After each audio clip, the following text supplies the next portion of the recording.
It's good to be here. I will go ahead and start. How do you? Push it and you point at the white box. Oh, okay. So I'm gonna talk to you about our best practices in affirmative recruiting. Sorry, I had it. Okay. So before I do, okay, got it. Before I dive any deeper, I wanted to introduce Rising Sun formally. I know we've been mentioned as the day has gone by, but we are a premier nonprofit organization working at the intersection of economic equity and climate resilience. We are based in Oakland, and we also have an office in the Central Valley, Stockton, and we have currently 24 full-time employees. And then when we are in our programs or are in season, our number goes up nearly twice as much. So our mission is building career pathways for economic equity and climate resilience.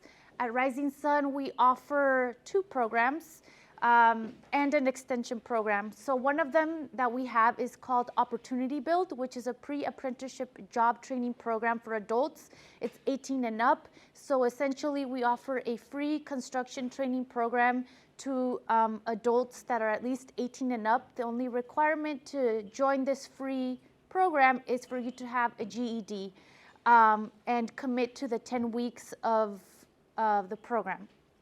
Climate Careers is the youth program, the one that I work for, and they offer residential energy efficiency installations, and we hire youth between ages 15 through 25. And then an extension of Climate Careers is the externship program, which is the one I am more directly involved. And that one is where we place youth into paid internships. So as Sean mentioned, he currently has a few of our externs right now. So essentially, my job is to find organizations like all of you here, and I will ask you, this is our program, are you interested and are you able to have an intern with you for 6 to 10 weeks, and we pay them to do the work at your organization. We pay them $19.50 an hour, and the program starts in the middle of August through late October. So right now we are in session now, and we still have about a month left to go. And then recruitment for the externship, so when I start reaching out for organizations and partners, starts early next year. Yes? You operate outside of California? What was that? What's your territory? Like, where do you operate? We operate in 9 Bay Area counties, and I believe we will be expanding to more starting next year. Okay. Yeah. Could you provide remote work, for people outside of the state, or? Are you talking about the externship? Yes, that's a great point. So the great thing about the externship is that we offer a lot of modalities. We're flexible, so it could be in person, it could be hybrid, or it could be fully remote. So that's how we are able to, extend this opportunity to organizations that are not in the Bay Area, because we have several that are based in LA, some that are here, Redwood Energy. So it's great in that aspect. Thank you. Mm-hmm.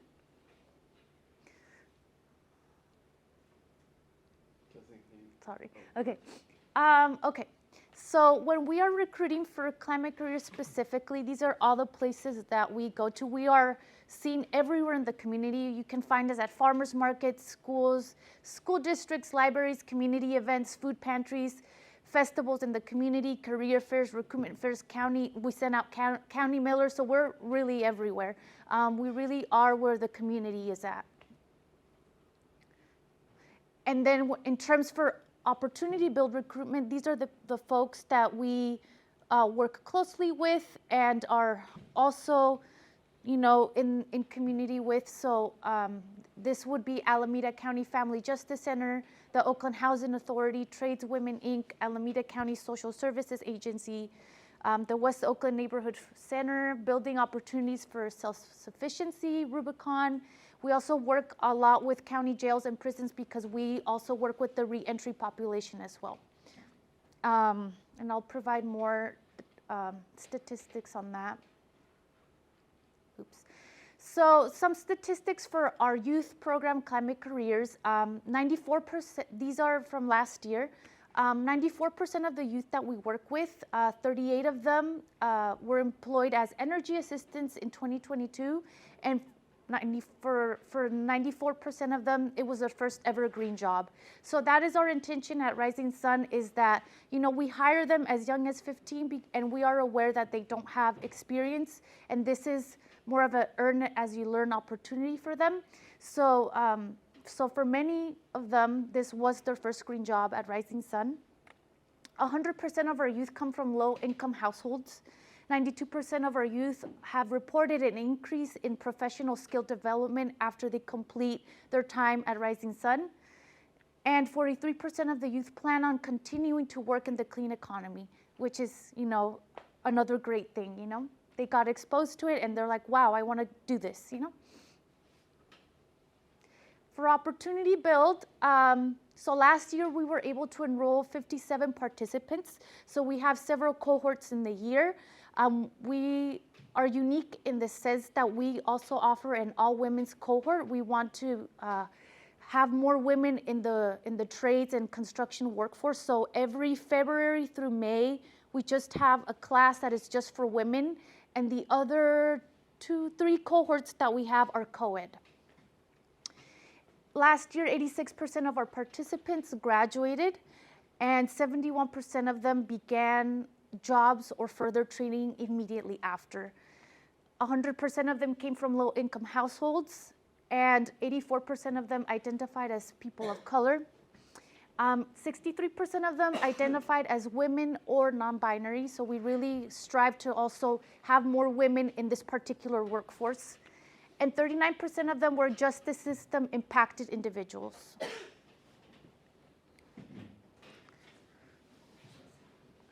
So why we do this and why you should consider also as well. So opportunity, it's in our name, Rising Sun Center for Opportunity. We believe in second chances for our reentry individuals, opportunity to young folks, 15, who, need that to get their foot in the door, to get started in this work. We also see the folks that we work with, that they have a unique perspective and experience that is enriching to both programs. It diversifies the workforce. Both groups are a pipeline to untapped talent that aren't always exposed to this type of work or given the opportunity. So like I mentioned, a lot of our youth, this was their first green job. So, and they're, after being exposed to this, they, were given the opportunity and walked away with a lot from our program. And so, since they were given the opportunity, we learned that many of them were in fact interested in continuing this type of work. And I think this is my last slide. Any questions?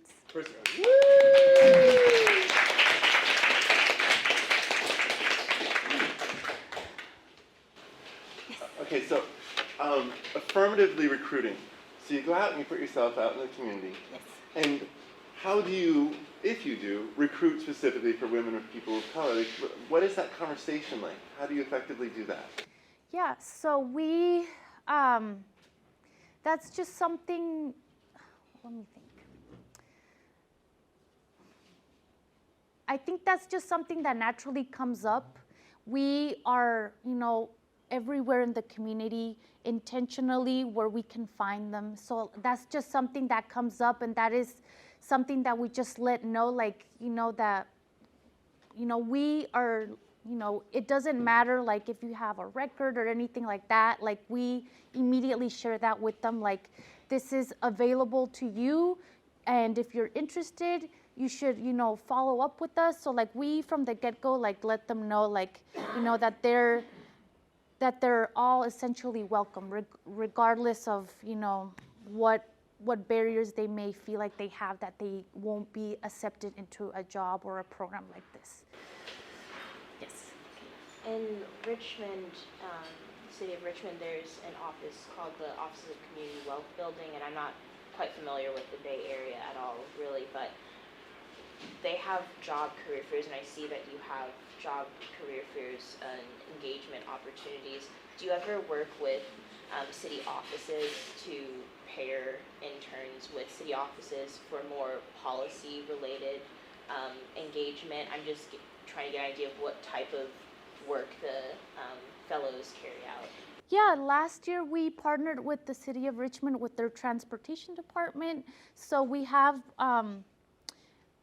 began to like work more and more with the city. I did forget to mention that the externship piece is also fairly new. We had our first cohort in 2021, and so this year is our third year. And as the years have gone by, we have grown more and more.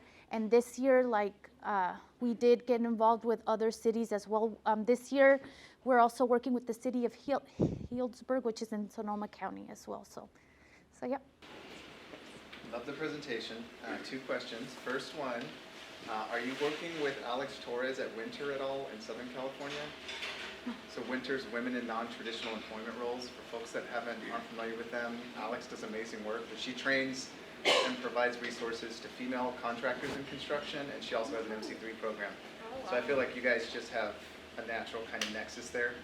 And then the second thing is, tomorrow I'm on this DOE call where we're talking about the IRA Community Impact Grant funding that's coming. I feel like you guys are a perfect organization to partner with someone to do a workforce program.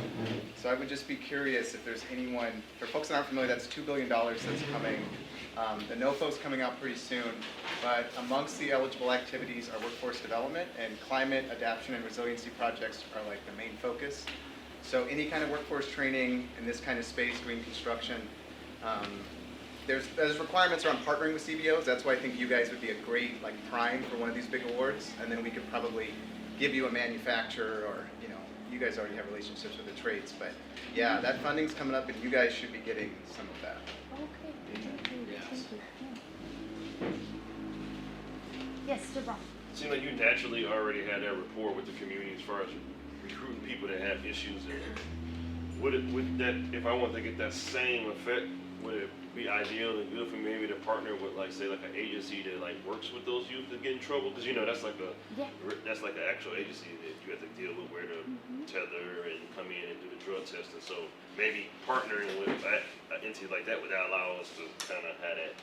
Yes, yes, definitely. We're really close with the Oakland Housing Authority, because for our adult program, their needs, their barriers are different.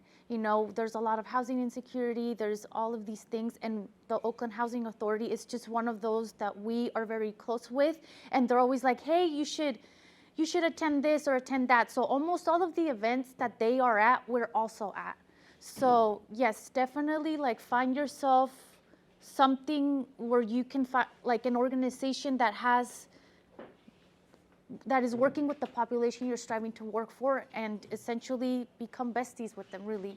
So you can be there everywhere with them. And also, our program director for the Opportunity Build program, he is reentry himself.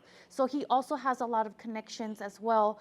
A lot of folks that are currently in prison send letters, and they're like, hey, I heard about your program. I want to join it when I get out. So we really, we're really embedded in there with the people that we work with. Yes. For your externship, do you have a budget for,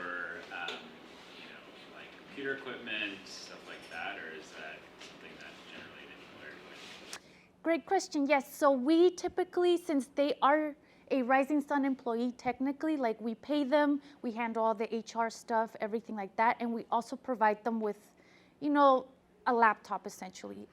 But anything else, any technicalities, that would be on the host organization. But if they need a laptop or anything like that, Rising Sun is able to loan them one.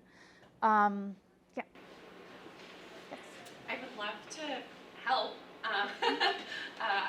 find opportunities or something like that. What can we do to connect you to folks in our networks that might have job openings or availability to take on an extern? Yeah, please. I didn't put my contact info in here, but you can share. If you want to reach out to me, I can send you her contact. Yes, email me, and then, like I said, I start looking for any interested organizations in the next year. So that would look like February, March. And I will obviously like mention, hey, so-and-so connected me, said that you would be a great interested organization, and then we can go from there.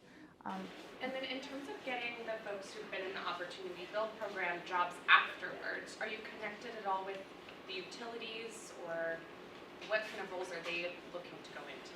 So a lot of our graduates are interested in going into trades, into unions, and also our construction instructor was, in the force for 30 years herself. So she also uses her personal networks connections to place our graduates into a job. So that's why our rates are so high because of her, really. So again, we have people that have done the work, to have that lived experience, and that also has helped us succeed in, having these high placement goals. Thank you. Yes. Another question on the externship program. So you mentioned that this is an 8 to 10 weeks program. What is the age group for the youth that participates in this program? I'm very interested. 8 to 10 weeks seems kind of a short time. There's always onboarding involved when you come on an organization. So can you speak a little bit about kind of what they do and why 8 to 10 weeks? Yeah. So we do recognize that the time frame is very short, and that is because of also like our limited funding. Like we do have to keep paying. We pay them $19.50 an hour, and so our funding and budgeting only allows us to do that much. Additionally, it's very difficult to maintain the youth any longer than that, because during that time, many of them are still in school. So the specific groups that we work with are still in high school or in community college. So due to previous commitments and other responsibilities, like it's just very difficult to keep them for longer than that. How about shifting to the summer months instead of the August? Yes, so our Climate Careers program also has a program called the Greenhouse Call program, and so there's already a program in the summer. So the externship program, that is the reason why it does it in the fall, because we already have a summer program. So as soon as the kids get out of school, they work from June through the end of July, early August, and then the externship program starts in the middle of August. So yeah. Yes. It's a shorter time frame. Like, how complex are the tasks that they perform? Like, do you know like the usual responsibilities that the organizations have that interns do? Yeah. So since it's such a short period of time, we do ask any interested organization to have a project in mind. For our organization, October through the end of the year, what it looks like for us is task force work. So that means, we're trying to accomplish things in a short period of time. So if you know that in August through October, there's a specific project your organization is working at, and you feel like you could get that extra support or know what type of support you want, that's really what we ask, is that you already know what type of help you want. We ask that the work that they do is, a meaningful project, that no more than 25% of it is clerical. We want them to get a meaningful experience. And we do recognize that, it is a lot to take on to manage someone and everything like that. But really, if you have an intentional project for them to work on, I think that would be best. Yeah. What is the onboarding process like for fellows? And I see that you had 57 this past cycle. How do you pair particular fellows with their possible interests with the organizations you have available? And just going off that question, are there examples of research tasks? Is it more research? Is it more graphic design? I'm just getting an idea of what type of interested individuals are entering the externship, because I have had fellowship program for the past 2 years, and I want to have better ways of expanding it. So anything would be helpful. Yeah, definitely. So I will say that because we have a lot of youth and with varying interests. Like we do try and have a very broad things to offer them. So like you mentioned, like in the past, what youth have worked on has been research, social media, marketing, grant support, and really just keeping it as broad as possible because for me, like I start looking for organizations before we even know who we're hiring or before the hiring has started. So I have to, look far and wide to offer like a lot of variety for all these various interests that our youth have. And then when it comes to having the youth already hired, I have organizations and I'm like, this is what we have, choose your top 3 interests, and then we will do our best to place you in what you choose. However, the way that placement works is we address their barriers first. So a lot of our youth, for example, have transportation barriers. So if they say, oh, I can't get to my site, but my site of interest is in person 100%. So we tell them, well, then we have to offer you something remote then, I know it's not ideal, but we do address their barriers first before, and then the interest comes after. Now with that, we are at the moment when there's massages and lunch, and so let's give Roxana a huge